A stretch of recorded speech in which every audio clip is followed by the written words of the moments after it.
Bonjour à tous et bienvenue dans Tout est possible, un podcast de Massi Domingo pour vivre selon la parole de Dieu au quotidien.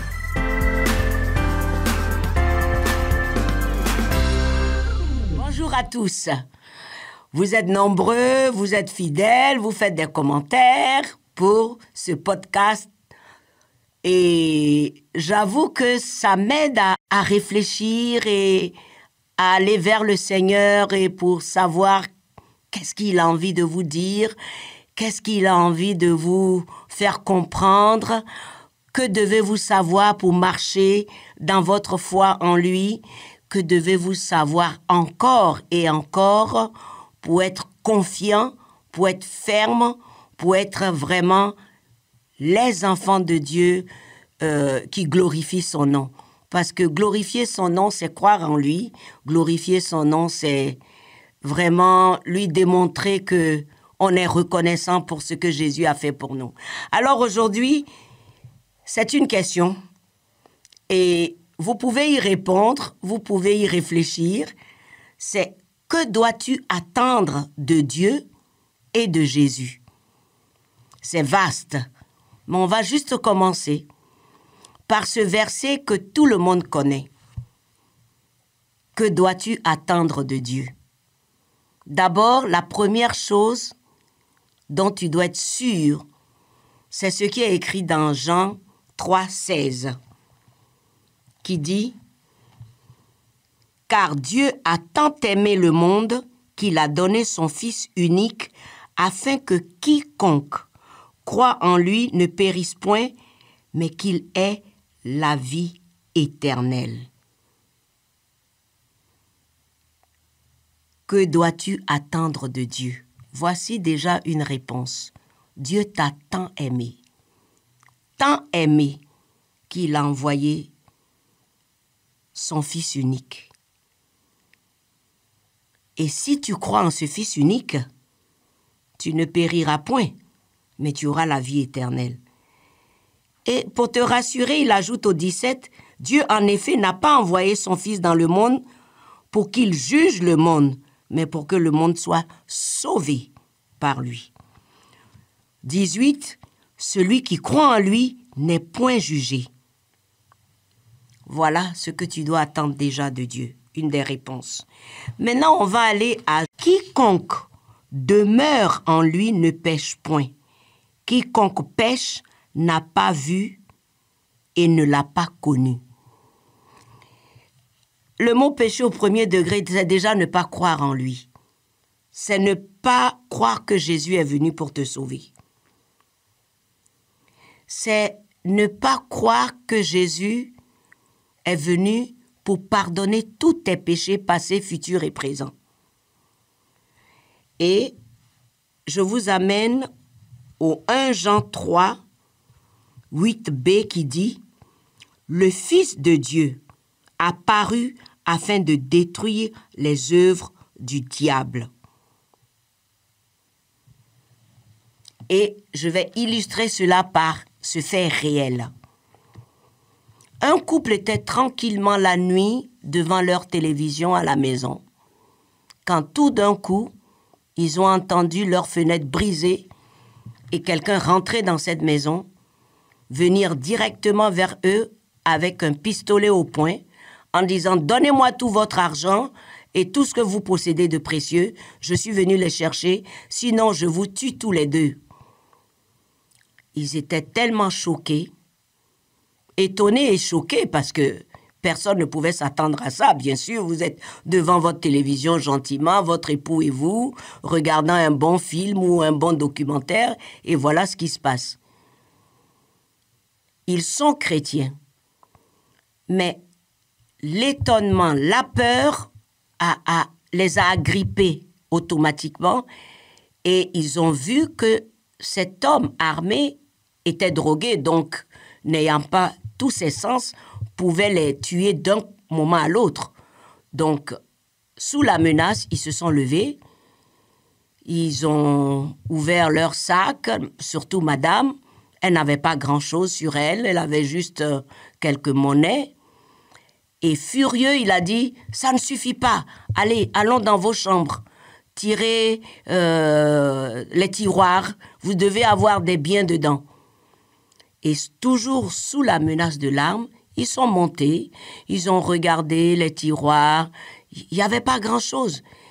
Et furieux, il les a regardés et tout d'un coup, je dis tout d'un coup, madame a eu le sens de « mais attends, je suis enfant de Dieu, j'ai le pouvoir en moi ». Et c'est comme si l'Esprit de Dieu l'avait rempli de cette force et de cette audace. Et tout d'un coup, elle a regardé ce monsieur dans les yeux. Elle a dit, « Sortez de chez nous au nom de Jésus-Christ. Vous n'avez aucun pouvoir ici. » Et au grand choc, c'est comme si cet esprit qui animait ce voleur-tueur est devenu tout bizarre, et il a dit, « Oui, d'accord, j'ai compris, je sors. » Et il a lâché tout ce qu'il avait déjà pris, et il a couru en sortant par la porte.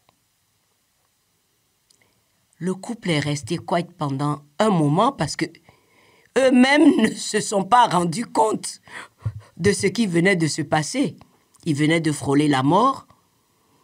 Et puis, cette audace, cette force qui est rentrée en eux pour faire cette déclaration, ils ont commandé et ils ont vu la chose s'accomplir. Voilà ce que nous devons attendre de Dieu et de Jésus. Parce que Dieu nous a tant aimés qu'il a envoyé Jésus. Et Jésus a dit que nous, ses enfants, nous avons le pouvoir. Il nous a donné le pouvoir. Il a fallu que cette dame exerce son pouvoir. Combien d'entre nous ont ce pouvoir et qui restons assis et quand il y a un problème, on rumine, on ronchonne, on murmure, on pleure, on repasse le problème, on redit la situation terrible. On n'exerce pas notre pouvoir. Ce qu'on attend de Dieu, c'est ce qu'il a déjà fait. Donc, je voulais vous donner cette illustration. C'est-à-dire de quelque chose de terrible.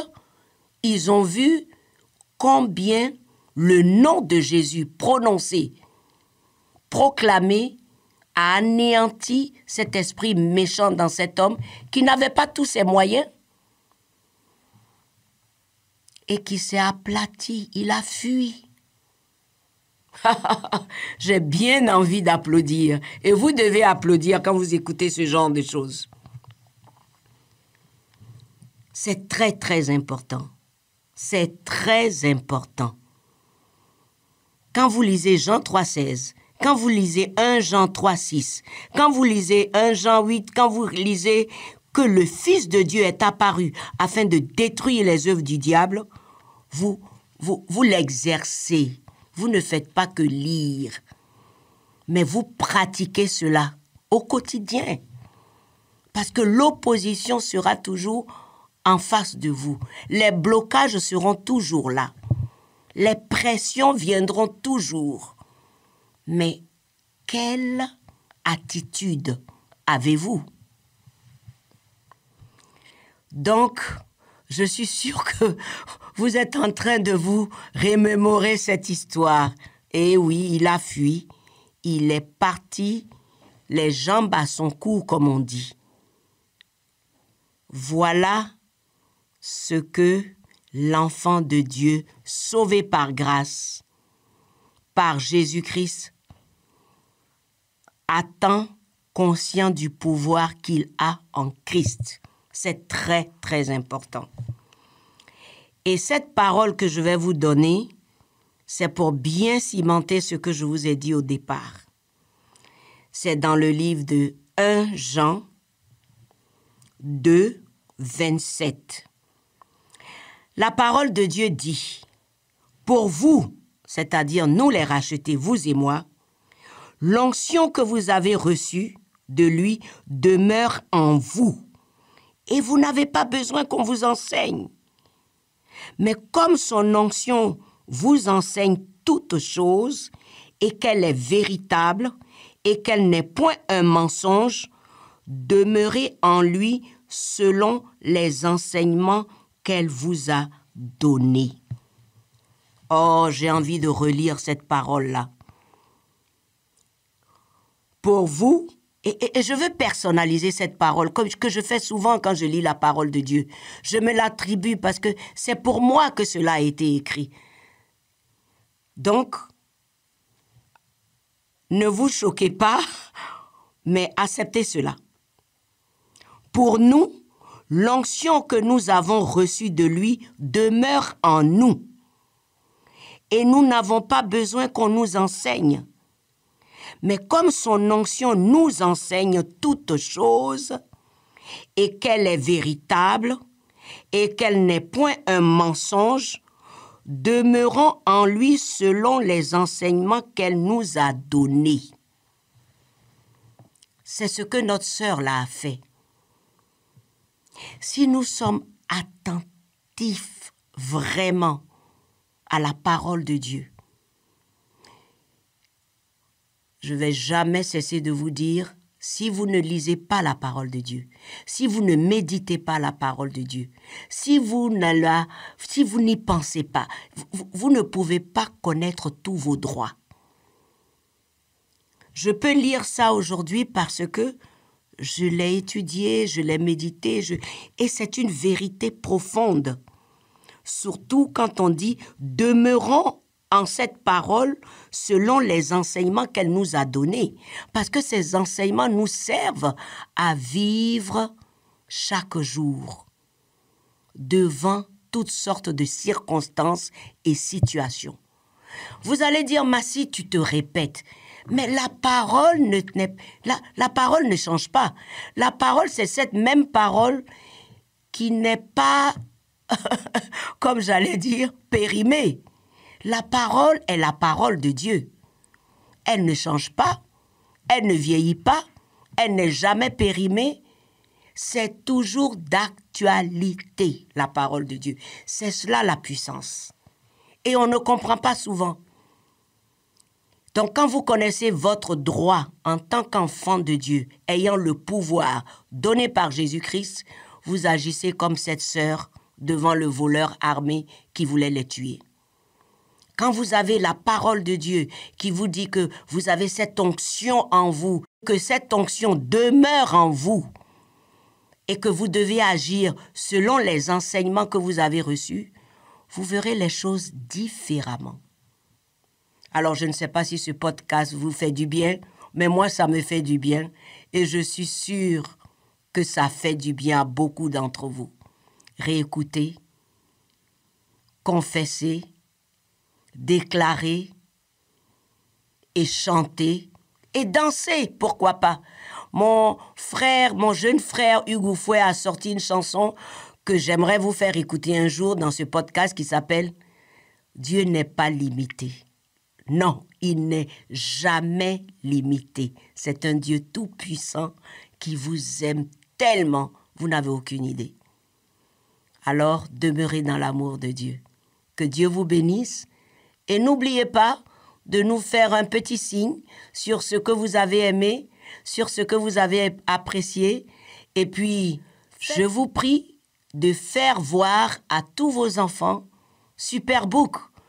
Parce qu'en regardant à ce jeune âge Superbook, ils vont avoir les paroles de Dieu, les attitudes, et ils vont grandir dans la foi en Dieu et devenir de bons citoyens demain. Alors je vous encourage, allez sur notre chaîne YouTube pour voir Superbook. Je vous le recommande vivement. Ainsi, ils vont grandir et avoir de l'audace, comme cette femme en a eu.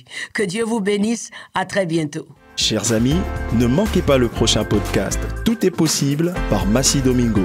Et surtout, vous avez accès chaque semaine au contenu de l'émission Le Club 700.